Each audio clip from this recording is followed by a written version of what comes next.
En 1809, Europa es un gran campo de batalla. Numerosos frentes de guerra se extienden por el continente.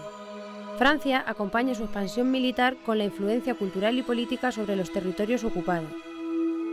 Napoleón busca asegurar con sus ejércitos el estatus privilegiado de Francia sobre la mayor parte del territorio europeo. España es uno de los escenarios de las guerras europeas. El pueblo español se ha sublevado contra la invasión francesa y el nombramiento de José Bonaparte como rey.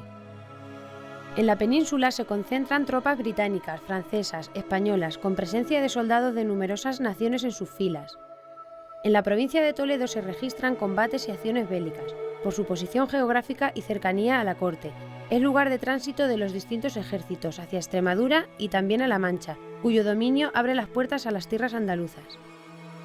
Las campañas militares en el Valle del Tajo en 1809 cobran por ello un papel relevante en el desarrollo de la contienda. Ello se manifiesta en las batallas de Talavera, Puente del Arzobispo y Almonacid, también posteriormente en la de Ocaña. Talavera supone la primera victoria aliada para los ejércitos hispano-británicos. Sin embargo, en las tres restantes, los españoles sufren sendas derrotas. Tras la batalla de Ocaña, diezmado el ejército español del centro, los franceses extienden su dominio hacia el sur peninsular. Hemos de comenzar en mayo de 1808 para relatar los acontecimientos de la guerra vividos en Talavera.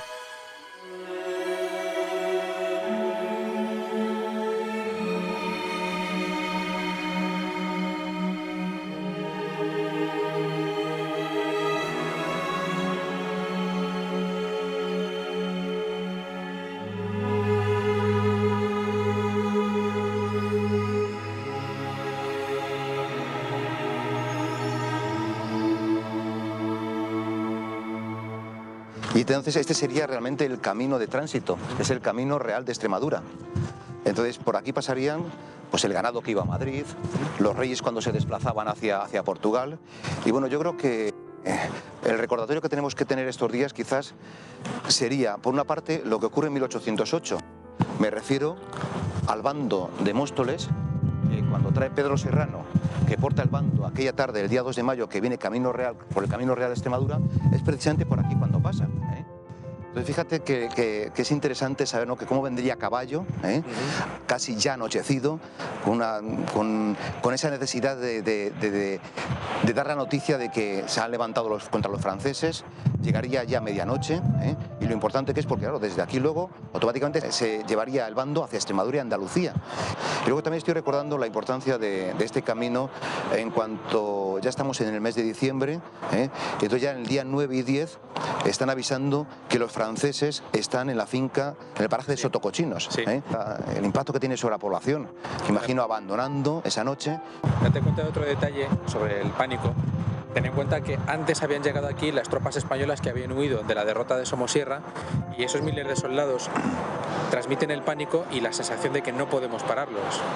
Eso también es importante de cara a la reacción que tiene el pueblo, la gente que huye, la reacción virulenta de algunos que se manifiesta en demostrar su odio a los franceses matando a aquellos que consideran que son traidores, como el general San Juan. La verdad que esa primera semana de diciembre debió de ser por una parte apasionante, pero de terrorífica. Para verla y no vivirla.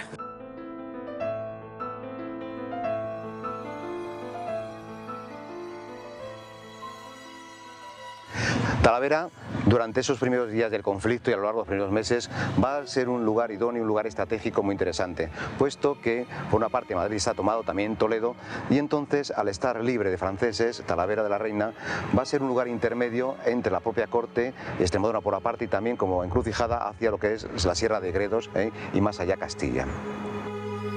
A primeros de junio va a haber una serie de conflictos o motines en Talavera, concretamente durante los días 5 y 6 de junio de esa fecha. Parte del pueblo, no sabemos exactamente el número, se levanta contra el ayuntamiento, posiblemente reclamándole que proclamen al rey como rey de España, al rey Fernando VII. Posiblemente les ataque, incluso les acuse de afrancesados. Lo cierto que hay una circunstancia peculiar por la cual la casa de unos familiares de Godoy que están residiendo en ese momento aquí en Talavera de la Reina es asaltada. Tienen que protegerles, tienen que llevarles al propio ayuntamiento, y de momento esa situación permanece aquietada, o permanece parece tranquila. Habrá que esperar otra vez al día 14 de junio en los que los acontecimientos se vuelven otra vez a repetir. El propio alcalde tiene que esconderse, tiene que refugiarse, y va a ser esa fecha, el día 15 de junio, con el miedo que puedan tener hacia el propio pueblo que se levante contra sus instituciones, que van a proclamar como rey de España a Fernando VII, y además van a comenzar a realizarse diferentes alistamientos.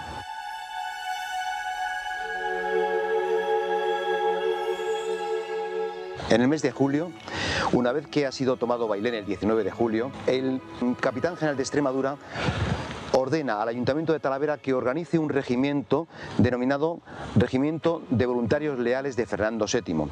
Este regimiento va a tener aproximadamente unos 2.500 soldados y bueno, previo a la entrada de los franceses el mes de diciembre, va a retirarse a Badajoz. Posteriormente luchará en la batalla de Talavera.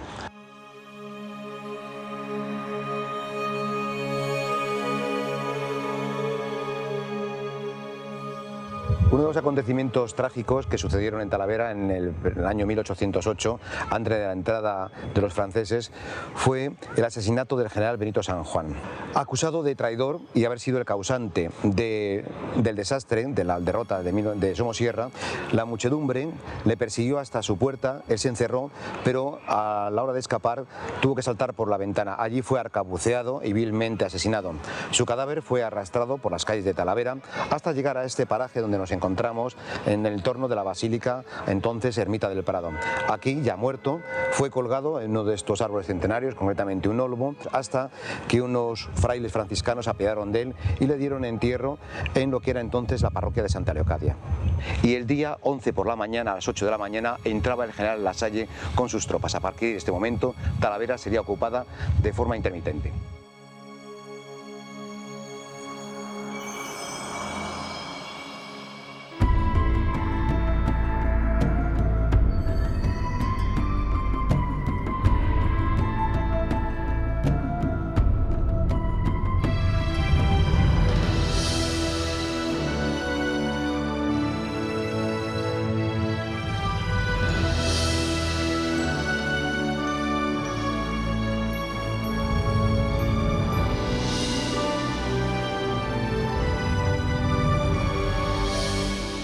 Fijaros bien cómo está delimitado. Por una parte está el río Tajo al sur, aquí tenemos la ciudad de Talavera.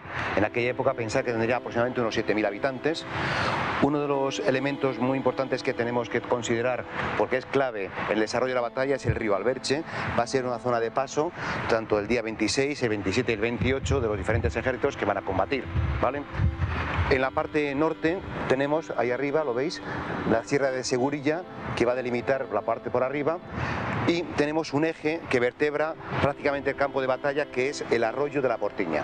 Luego también hay otros elementos que hay que diferenciar y vamos a ver en el campo de batalla. Es por una parte el Cerro Medellín, que sería la cota más alta, y el Cerro de Cascajal.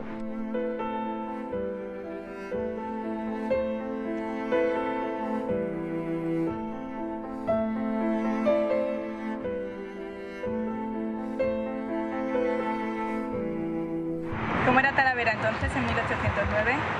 Primero, en cuanto a la población, estamos hablando de aproximadamente unos 7.000 habitantes. En aquel momento seguro que habría menos. La gente ha huido a los montes, sobre todo a los montes de Toledo, No estaría despoblada, pero sí que aparecería muy poquita población en aquel momento, ¿vale? Era una ciudad que vivía de la agricultura y de la ganadería. No es que fueran agricultores y ganaderos, porque los talaveranos tenían comercios, eran jaboneros, caldereros, muchas profesiones relacionadas con la agricultura y la ganadería, porque los pueblos de alrededor venían a comprar aquí a Talavera. Y luego, eso sí, había ricos hacendados que tendrían sus casas palacios, casas importantes, en torno a lo que era el Camino Real, que sería lo que decimos actualmente, la calle San Francisco, sería la Plaza del Reloj, sería la Corredera del Cristo y luego la calle del Sol. Y el resto pues sería una población muy humilde, muy trabajadores, que vivirían, como os digo, en unas condiciones pues muy limitadas y por supuesto ahora pues tremendamente asustados de lo que estaba ocurriendo con el conflicto.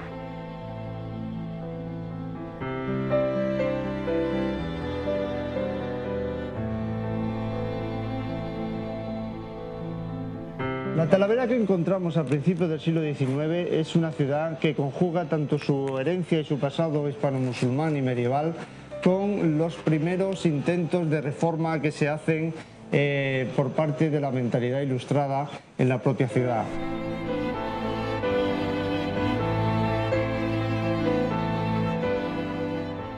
En estas torres albarranas fueron utilizadas incluso en el siglo XVIII para la mejor defensa de la ciudad, y no hay que extrañarse el pensar que durante los momentos de la propia Guerra de la Independencia se hubieran utilizado por los soldados, tanto por las tropas francesas como las españolas y las inglesas. Esta situación socioeconómica que vivía la ciudad a principios del siglo XIX respondía a una gran diversidad de actividades económicas. Por una parte había una población importante de mercaderes y artesanos que, igual que en la Edad Media, habían sido especializados dentro de unas corporaciones gremiales muy férreas y bastante sólidas. Por otra parte, esa instalación de la fábrica de seda había auspiciado y había alentado el que determinados artesanos y algunos comerciantes hubieran generado también una riqueza interior propia de una población que estaba surtiendo y estaba aprovisionando a toda una comarca enorme como era la tierra de Talavera y su partido. Talavera de la Reina es una ciudad grande con varias calles hermosas, pero reinaba por todas las partes un aire de desolación y ruina. Muchas de las casas estaban abandonadas y el aspecto en general era un triste cuadro de los estragos de la guerra. Durante su estancia, las tropas francesas habían sido culpables de los excesos más grandes. Muchas casas habían sido completamente destruidas y los muebles habían sido usados como combustible. En cada barrio podían verse las huellas de la devastación que habían cometido, lo cual había tenido que imprimir un odio duradero en las mentes de los habitantes.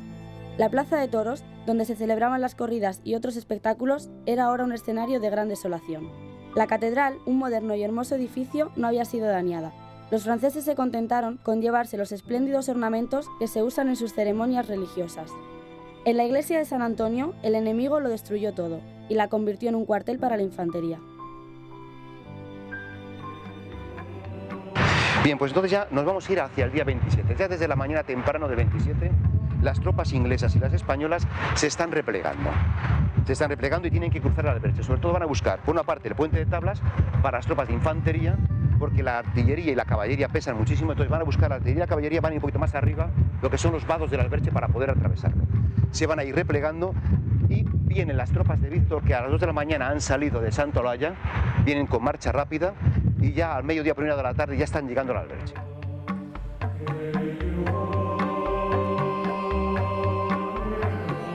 Aquí lo tenéis desplegado, son 90.000 soldados los que hay, casi 45.000 por cada una de las partes. Hemos dicho 25.000 del ejército español, 20.000 por parte del ejército británico, que están apoyados también por fuerzas alemanas, por fuerzas portuguesas, y los otros contendientes, los franceses, en el cual en su ejército también están integrados polacos, alemanes y holandeses. Fijaros que es una batalla prácticamente internacional. Aquí tendríamos en torno, en lo que es la ciudad, estaría protegida por el ejército español, que lo veis con color amarillo, ¿de acuerdo? Esto significaría que estos son soldados de infantería, los triangulitos y la caballería, y estas son piezas de artillería. Los soldados españoles protegerían con una artillería en lo que es el Camino Real y lo colocarían en un hito también que vosotros conocéis, que es la Basílica del Prado, entonces la ermita de Nuestra Señora del Prado, protegiendo la entrada del Camino Real, ¿vale? Se colocarían a ambos lados del arroyo de la Portiña hasta lo que denominamos el Pajar de Vergara, ¿vale? A partir de aquí aparecerían las fuerzas británicas, desplegadas sobre todo lo que es a la orilla derecha de la Portiña, ¿vale? ¿Veis? Situarían unas piezas de artillería, la infantería también en torno al Cerro Medellín, como os he dicho es la elevación más importante, desde ahí dominarían todo lo que es la explanada que iría hasta hacia el Alberche, y más allá se abre un valle, un pequeño valle delimitado al norte por la Sierra de Segurilla, en la que habría más fuerzas británicas, pero también apoyados con infantería que protegerían los cerros, y también con la caballería de Alburquerque, también que se encuadrada también dentro de las tropas españolas, ¿vale?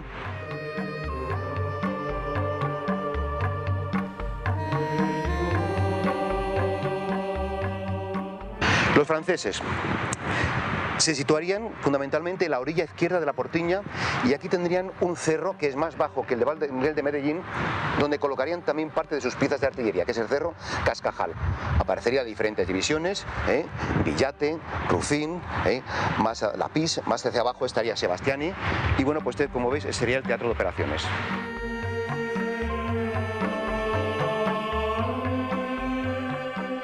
aunque lucharon bajo las banderas de Francia, el Reino Unido y España, en los tres ejércitos hubo personal que no era solamente de origen español, francés o británico. En concreto, en el ejército británico lucharon tropas alemanas del electorado de Hannover, agrupadas en la unidad llamada King's German Legion. Asimismo, hubo soldados irlandeses, que en aquel momento, aunque eran súbditos del Reino Unido, pero hoy ya no forman parte del ejército británico, sino del ejército irlandés. En el ejército francés, como aparece grabado, hubo soldados de otros pequeños estados alemanes, Baden, Hesse, Frankfurt y Hesse-Darmstadt, además de soldados del Reino de Holanda y soldados del Gran Ducado de Varsovia, es decir, soldados polacos.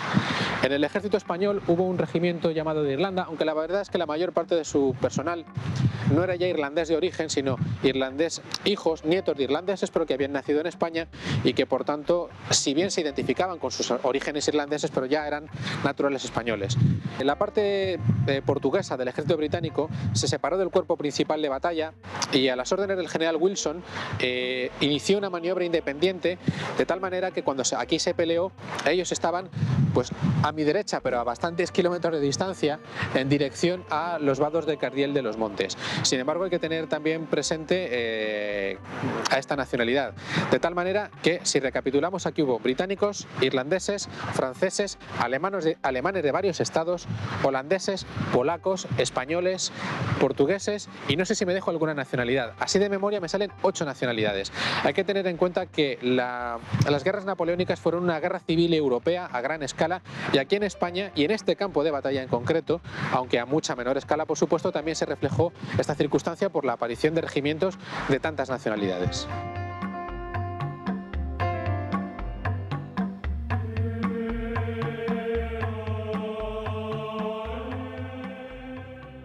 El 27 de julio, hacia las 4 de la tarde, llegamos a las orillas del Alberche, un pequeño río que vadeamos llegándonos el agua hasta las axilas. Poco después, mi regimiento se detuvo a cierta distancia de una colina bastante elevada, que el mariscal Víctor creyó útil ocupar esa misma tarde.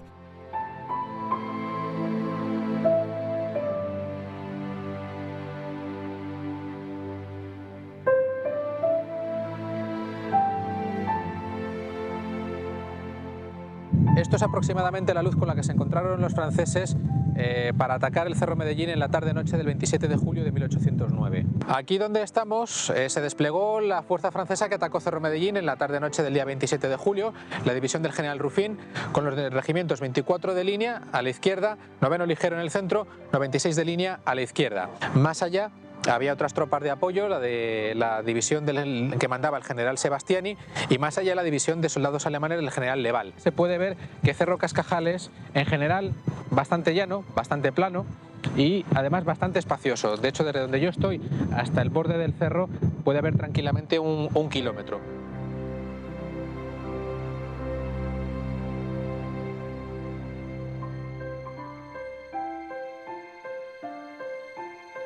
Estamos ahora mismo en el cauce exacto del arroyo Portiña. En esta posición lo importante es ver el desnivel que existía desde una orilla a otra.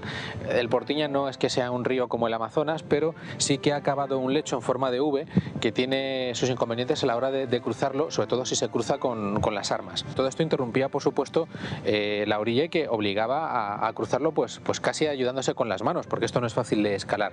Si nos ponemos en la situación del 27 de julio de 1809, por la tarde-noche, es decir, con poca visibilidad, incluso con menos de la que hay ahora mismo, y si nos ponemos también en la situación de los soldados franceses, hay que pensar unos soldados que llevan caminando todo el día con el equipo de combate, tener que cruzar todo este paso, pues es una prueba muy seria, más incluso que los propios mosquetes británicos, y eso que el enemigo estaba justo ahí, en ese repecho, a no más de 50 metros de donde yo me encuentro ahora mismo.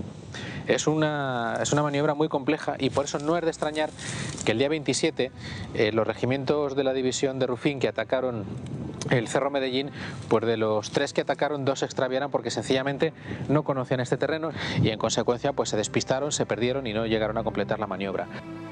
Era casi de noche cuando el coronel Meunier recibió la orden de prepararse para el ataque a esa colina. Hizo cargar las armas y formó a nuestros 2 batallones. Eran casi las 10 de la noche y la oscuridad era completa cuando empezamos a subir por la ladera. Al principio su pendiente era bastante suave, pero pronto se hizo abrupta. Habíamos alcanzado ya los 2 tercios de su altura sin encontrar enemigos, cuando recibimos de repente una terrible descarga de mosquetes, que en pocos instantes nos provocó grandes pérdidas. Cerca de 300 hombres y 13 oficiales, los principales jefes, fueron puestos fuera de combate. La pérdida que acabábamos de sufrir, lejos de detener nuestro impulso, pareció excitarlo aún más, y al grito de ¡Viva el emperador!, terminamos de subir la colina.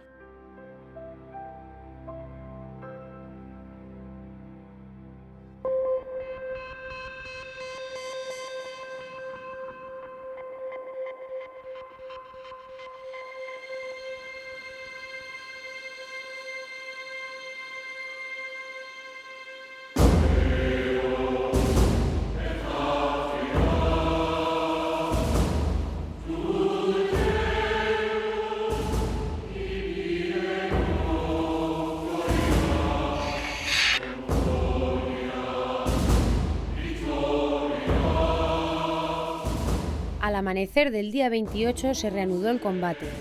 La artillería francesa disparó constantemente contra el Cerro Medellín. Varios intentos de ataque fueron rechazados por los ejércitos aliados. El movimiento final de la batalla tuvo lugar la tarde del día 28 de julio de 1809 y tuvo lugar a mis espaldas, por este valle. Durante la fase crucial de la batalla, el general Wellington, mejor dicho, el general Wellesley, futuro duque de Wellington y Lord Wellington, tenía su cuartel general justo en la cumbre del Cerro Medellín, al lado de su mano derecha el general Hill. ¿Por qué? Pues porque desde el Cerro Medellín se domina perfectamente el campo de batalla y sobre todo la parte que a él más le interesaba controlar, que es el Cerro Cascajal, que está detrás y donde se había desplegado la artillería francesa, y por supuesto el valle de Sierra Segurilla, por donde los franceses intentaron rodearle esa misma tarde del día 28. También desde ahí tenía una buena perspectiva de todo lo que se extendía a su derecha, la posición de los alemanes de infantería de la King's German Legion y el resto de su propia línea hasta llegar al Pajar de Vergara. Era el punto de observación ideal. El ejército español que estaba desplegado a mi izquierda, el comandante en jefe era el general Gregorio García de la Cuesta, que en aquel momento era el capitán general de los reales ejércitos más veterano del ejército español. Era un hombre que había peleado en América y había peleado también en África. Era un hombre de mucho peso y de gran veteranía.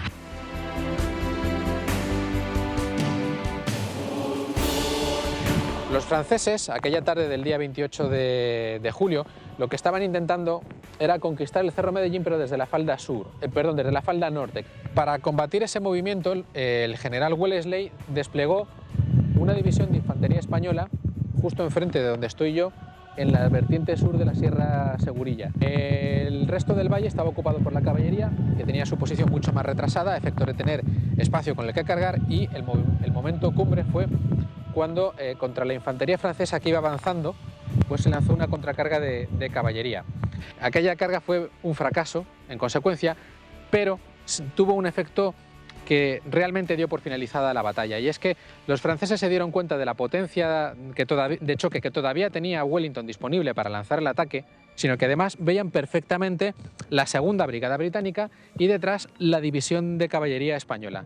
En definitiva, una situación en la que era ya muy complicado que pudieran rodear el cerro. Hubieran necesitado muchas más tropas, hubieran necesitado asumir muchas más bajas, y dieron por finalizada la maniobra y con ello dieron por finalizada la batalla entera. Alrededor de las 10 de la tarde, la hierba alta y seca se había prendido, extendiéndose rápidamente las llamas por el campo de batalla, consumiendo en su fatal avance tanto a heridos como a muertos. Una triste luna iluminaba con su luz mortecina los alrededores al caer la tarde. Se crearon pequeñas partidas para transportar a los heridos. El enemigo se ocupaba de manera similar y encendían hogueras a lo largo de sus líneas. Las tropas estaban tumbadas con las armas en la mano esta segunda noche, sin ningún tipo de provisión, incluso el agua escaseaba. Se esperaba, sin ninguna duda, que los franceses renovaran los ataques por la mañana, pero se habían retirado durante la noche, dejando en manos de los ingleses 20 piezas de artillería y algunos prisioneros. En retaguardia, que estaba la caballería, permaneció sola a la ribera derecha del Alberche al clarear el día. La retirada fue ciertamente conducida con habilidad y no fue conocida en su totalidad por el ejército británico hasta mucho después de que el enemigo hubiera abandonado su posición. Y aquí enfrente tenemos un alcornoque centenario que hace un par de años pues ha caído tristemente, y donde se dice la tradición oral, quizás que algún documento también comenta que había un hospital de ingleses, hospital de sangre de las fuerzas británicas también aquí situada. Era habitual que hubiera cantidad de heridos en unas situaciones pésimas que quedaban entre la maleza, quedarían entre los rastrojos. El número de bajas en la contienda depende de las fuentes, varían, pero podemos considerar que serían aproximadamente unas 5.500 bajas entre muertos y heridos por parte del ejército británico, unas 7.000 aproximadamente por parte de los franceses y además unos 1.500 aproximadamente por parte de las fuerzas españolas. Muchos de ellos serían trasladados a la ciudad de Talavera Reina, donde tenemos el conocimiento de que había por lo menos 2 hospitales durante la Gran Independencia. Testimonia el rey mi sorpresa y mi disgusto al mariscal Jourdan, puesto que me envía camelos y justificaciones en lugar de darme a conocer la verdadera situación. Deseo saber la verdad. Deje entrever en su carta al rey que he visto con pena que se les diga a los soldados que han salido vencedores, que eso es perder a las tropas, pues el hecho es que he perdido la batalla de Talavera. Que tengo necesidad de tener informaciones ciertas, de conocer el número de muertos, heridos, cañones y banderas perdidas.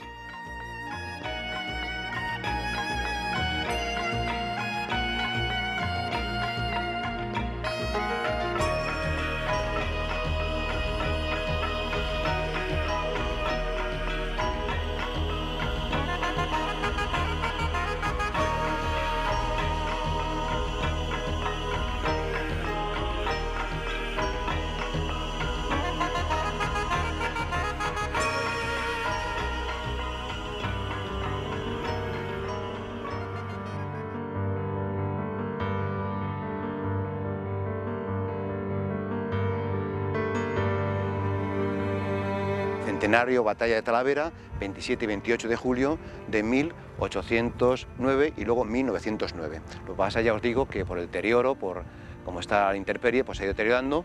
Y bueno, pues este es uno también de los hitos, aquello representativo del centenario, junto con algo que también conocéis bastante, y es el laurel que hay en la última rotonda, junto también a la basílica.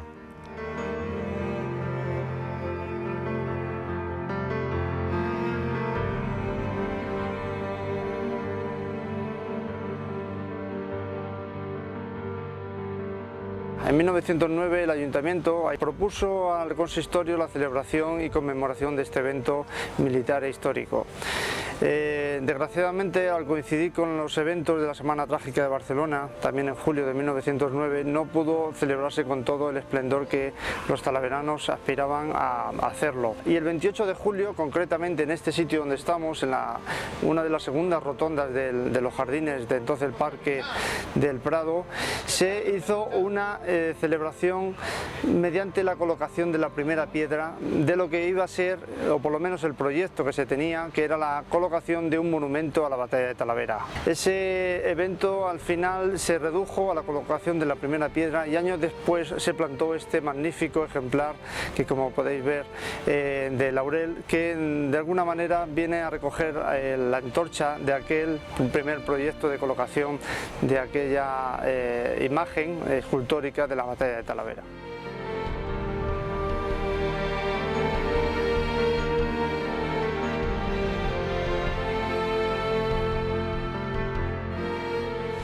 El último escalón en la memoria de la batalla lo podemos situar en su 175 aniversario. Hacia 1989 se pudo edificar un gran monumento a la batalla, que es el que actualmente podemos ver junto a la autovía de Talavera.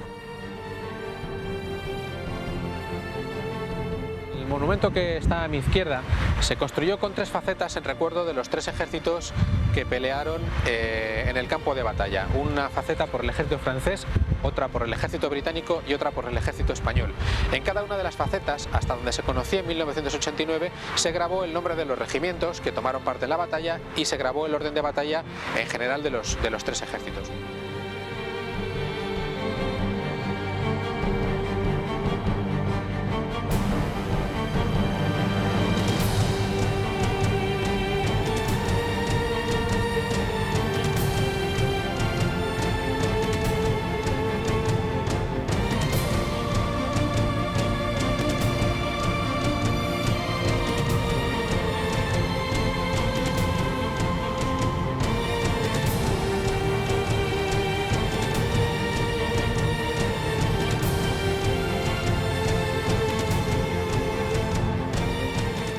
bueno, pues este es nuestro laurel, aquel es centenario, ojalá también este también sea centenario, que sean vuestros nietos y sobre todo pues que lo vayamos viendo crecer, subir, porque es el sentido pues un poco de vida, ¿eh? De vida, el paso de unas batallas, de unas guerras y ojalá pues podamos disfrutar viendo crecer este laurel pues en una época de paz, de calma, de tolerancia y demás, ¿eh? Y que seáis vosotros los que tengáis que verlo, ¿eh?